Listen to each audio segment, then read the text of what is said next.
काय मग झाली का तयारी? आज नागपंचमी आहे, वारूळ पूजून आलीस का? अगं नाही ग शांता, कशाची तयारी तयारी केलती पण ही पावसानं कसला घोटाळा केलाय. आज माझ्या नशिबातच नाही वाटतंय नागला दूध पाजायचं. सांग बरं तू मी काय करू? अगं कशाला एवढ्या कोड्यात पडायला लागलीस? तुझा ती नवरा आहे की नागासारखा फडफड करत असते. त्यालाच पाच की दूध, लय पुण्य भेटन तुला.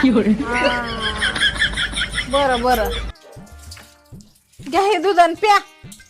हं? आज लयच माझी काळजी घ्यायला लागलीच. काय नाही काळजी बिळजी, प्या ते दूध. आईला मी काय आज स्वप्न बिप्न बघायला का काय रे बाबा? मला आज माझ्या बायकोनं दूध पाजलंय. मायला बायको, पण आज तू कस काय मला दूध पाजलंस? अहो आज वारुळाला जावं लागतंय आणि नागाला दूध पाजावं लागतंय.